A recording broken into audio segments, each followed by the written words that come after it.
So it was in the middle of the night, pitch black. And in those situations where the moon and the stars are completely covered by thick cloud, we've got nothing that we can see apart from what our head torches are shining through. But we're in the middle of the Pacific Ocean. And when you're in that scenario, out by ourselves, just 4 of us on a boat, 2 of us out on the oars, and it's pitch black, you can't see the waves coming towards you. You can't see the 40-foot waves that are twice the size of this room towering above you. Until the last minute, when all you can see is this wall of water about to crash on top of you. And you suddenly get that adrenaline, that pit of your stomach, where you, for a second, you hold your breath because you don't know if this is the wave that's going to throw you off your seat and throw you into the middle of the Pacific Ocean. It's the one thing that as an ocean rower, you're always so scared about being thrown overboard and being lost at sea. And thankfully, that didn't happen because I'm talking to you today. But it's one of my biggest fears. Was one of my biggest fears because I don't plan to row an ocean ever again in my life. But that being said, what we set out to do was to set 2 world records, to be in the first all-female crew and the first ever Fours crew to row across the Pacific Ocean. It took us 257 days at sea. We only thought it was going to take us about 6 months. In end, it took us 9 months. And during that time, we went through a huge amount of ups and downs. But the biggest one that I would start off with is actually just 10 days in. 10 days into 257 days at sea, and I faced the biggest barrier I had out of the whole trip. 10 days in, we were 500 miles offshore. And 500 miles offshore, during that time, we'd already experienced 2 massive tropical storms. And as I said, 40-foot waves that even the Cornish coastline in a force 9 gale couldn't prepare me for. And during that time, I had 10 days solidly of seasickness, where I couldn't keep food down, I couldn't keep water down, and each time I just had to keep getting back up and getting on the oars.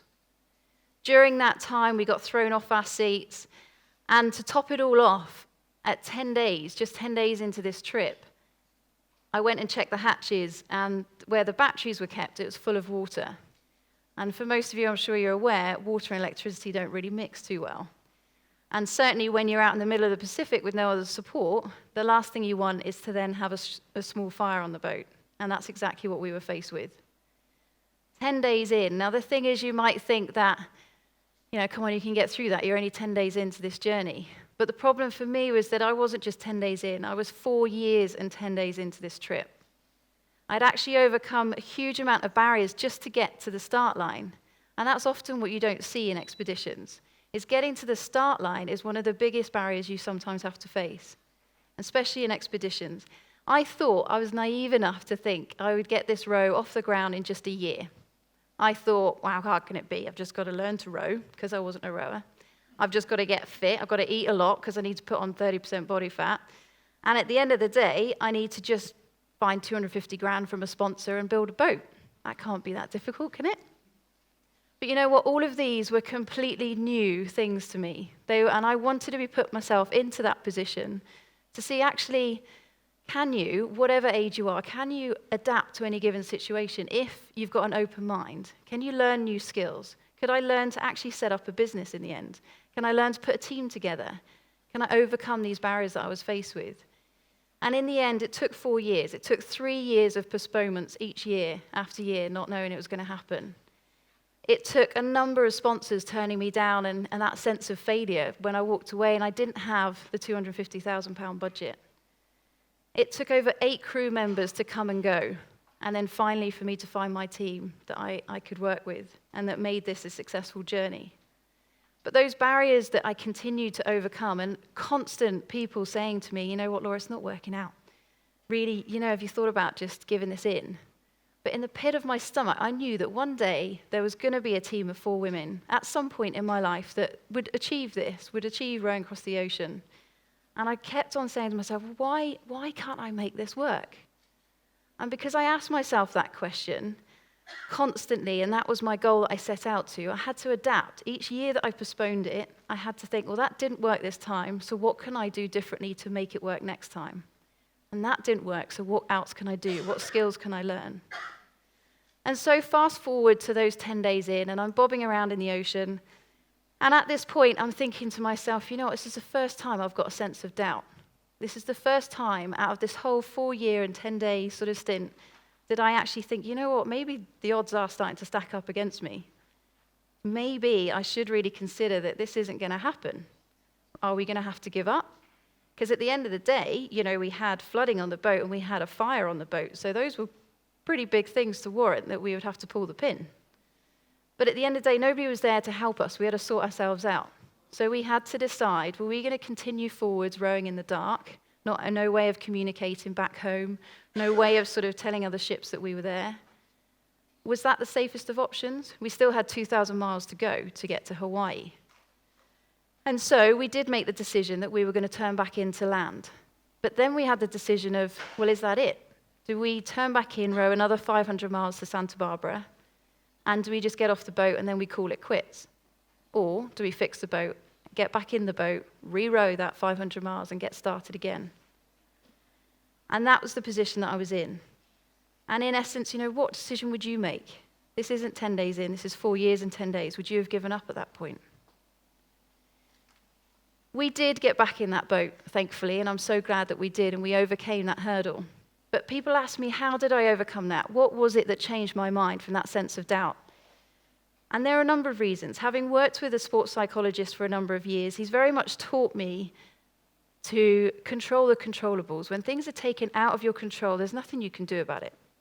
If you've controlled and you've done everything in your power, in your best, to be able to achieve what you set out to achieve, and something still happens that's out of your control, well, then fair enough. You can never leave yourself with that question of, well, what if I had actually done this? What if I had seen it from a different way? You don't leave yourself with that question of what if. And he taught me that you need to adapt in different scenarios. When you finally do see that that's your new pathway, adapt to that new pathway and make it your own and enjoy that journey. And to be honest, with this that turned me around is because we were part of a team, and I had a group of girls around me that actually, they helped me to see that instead of seeing that first 10 days as a big disaster, we actually ended up seeing it as, well, that's just given us the best experience ever. So when we restart from Santa Barbara, we're now experienced rowers. What else can the ocean throw at us? Although it did still throw some other things our way. But that being said, we were able to then be a bit more prepared and a bit more understanding of what difficulties we were going to face. And suddenly you feel a lot more relaxed because we'd thrown ourselves into the unknown. Now, coming back to that team scenario, if I was out there as a soloist, would I have actually made that decision to get back in the boat? I don't know, to be perfectly honest. Until you're in that situation, you don't know, any of us, what we would do and what you choose to do. But what I do know is I've just returned from having supported Mark Beaumont, who is a solo cyclist, having cycled around the world, and he's just set the world record for having cycled around the world 18,000 miles in less than 80 days. He overcame a huge amount of barriers of people saying it's not possible. There's no way you're going to be able to cycle around the world in 80 days. There's no way you're going to be able to cycle 240 miles a day, 16 hours a day in that saddle. How's your body going to hold up to that? How are you mentally going to be able to hold up to that? It's not possible. It's not been done before. So don't even bother trying.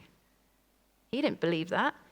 He's a solo cyclist that has been a solo cyclist for his whole life. Since the age of 12, he cycled across Scotland. Late teens, he cycled the length of Britain.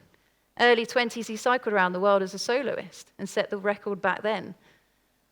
And then going on from that, he cycled the length of Americas, he cycled the length of Africa, setting the world record for that. All of this was building up to the point of building his belief, his confidence, so that when he did decide to cycle around the world in the fastest way possible, finally with a support team, with me behind him, trying to help him physically to adapt to sitting in that saddle for 16 hours a day, he'd set himself up to achieve this goal, and he had that strength and that belief that he would be able to do it against all odds and against what everybody else was saying to him. But even he, somebody that's very resilient, very strong, even he had his ups and downs. He had his barriers. Day 9 was his hiccup, just like ours was on day 10. Day 9, his whole project was nearly thrown away because he hit a pothole. And when he hit that pothole, he went flying forwards, nothing we could do about it. And he slammed his hand down and his head hit the floor. His face hit the floor. He fractured his elbow at that point and he smashed his tooth. And as a physio, I suddenly had to do some dentistry work, which definitely was an adaptation I had to do. Not what they teach you in university, that's for sure. But for him, he had to overcome that huge trauma of that's what's just happened. Was he going to start to question, did he have senses of doubt? Am I going to be able to continue with this journey?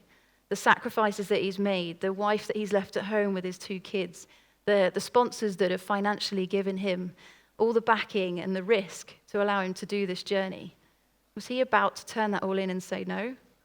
Not a chance. Unless I said to him that elbow was fractured badly enough that he wouldn't be safe to ride his bike, he was going to continue.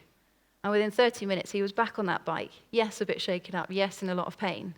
But he still cracked on. And he overcame another 2 accidents. He had 3 accidents over the course of the whole trip. He had umpteen ups and downs from a mental perspective of what he had to overcome. Sickness, chest infections, all sorts of stuff. But that was just physical. It was the mental difficulties that he faced. But he still adapted and he overcame. Now, the thing with this is that both Mark's expedition and my expedition of rowing the ocean, we were there by choice. We'd set ourselves this goal, this plan. We knew that we were going to have barriers to get there, but at the end of the day, we had this goal that we wanted to get to. And in life, we all get thrown some barriers and some curveballs. And unfortunately for some, those can be bigger than others. And those curveballs can be the very thing that really changes our whole life plan. Having worked in Paralympic sport for over 10 years and worked in trauma as a physiotherapist, I've seen, unfortunately, some people go through some severe adversity in their times, through illness or injury. But working in Paralympic sport, it's always made me question, when I see people having, like these 2 here, you've got Dave Henson on the right, who was blown up by a bomb when he was in the army. He lost both of his legs and other severe injuries. And then you've got Talon, a fellow Cornishman, who unfortunately had a motorbike accident and became paralyzed from the chest downwards. Now has only got use of his arms and his head and neck. Now, both of these have gone on to achieve amazing things. Both are Paralympians. Talon in Vancouver 2010 that you can see there, and with Dave, I was in Rio this year. Now, they could have woken up, and I'm sure they still had these doubts, but they could have woken up and chosen to give up in life, but they didn't. They chose to make the most of it. They chose that actually they were lucky to still be alive.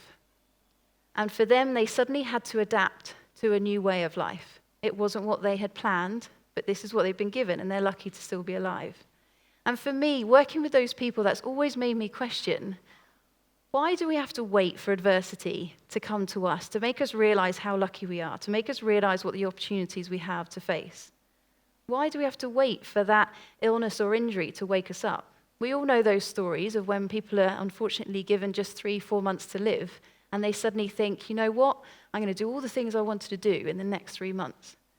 Why is it taken for them to unfortunately be given the diagnosis of cancer to wake them up to say, go and do what you want to do? Why do we not see that as healthy living beings now? Why do we not challenge ourselves more? Why do we not adapt and open up our doors to the opportunities that we're faced with? And the thing that I see is that we've all got that skill set in us. We are all able to be adaptable in any given situation. I chose to row the ocean because I wanted to see, at the age of 30 when I did it, was I able to learn a new skill, pick up new skills, overcome things that are completely out of my comfort zone? Could I be adaptable? And is that the skill set that enabled me to do that? The skill that I see across all of these guys was that it was adaptability that enables you to kind of be able to see things in a new light. And that to me is like being able to adjust to those new conditions, new situations, whatever you want to see. We've all got it in us, because look at it this way. I know friends of mine that, they used to love 8 hours of sleep a night. They used to love doing what they wanted to do. And yet they then had chosen to have a family. They then had chosen to be in that situation, and suddenly they're now having to adapt to sleepless nights, having to adapt to a life path that's not about them, it's about their child. But they're still fully happy, but they've naturally adapted because it's a choice that they made. So if we can be adaptable when we make our own choices, why can we also not be adaptable when we get thrown a curveball? Because in essence, adaptability is in our DNA. We were born to be adaptable, because actually our ancestry adapted in order to survive. But on top of that, think of it this way. It's in our physiology as well. We adapted when we get injections, vaccines. Our body adapts to that vaccine. It builds us antibodies. We can adapt when we have a family. We can build new pathways. So it's within us to be able to change our path, to change where we're going. And for me, what I would say is that, it's not about rowing an ocean. It's not about cycling the world in order for you to see what's out there, what's available. But I would say to you is just ask yourself the question, when you're faced with those barriers, instead of walking away, just see are there other ways around it, other ways over it or through it. Have you made sure that there's no stone that's left unturned? Have you really given it your 100%? Could you say to yourself in a few years' time, you know what, if only? What if I'd taken that pathway or this pathway? Because if you rewind, and at that point in time, if you say to yourself, okay, what if this or what if that? What's the one that you're going to regret? Are you going to have any regrets?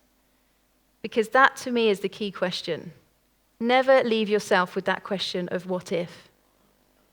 So there's 3 takeaway points for me. One is that I've learned from doing the row and seeing these people go through severe adversity is the key thing for me is don't allow yourself to have a choice to give up.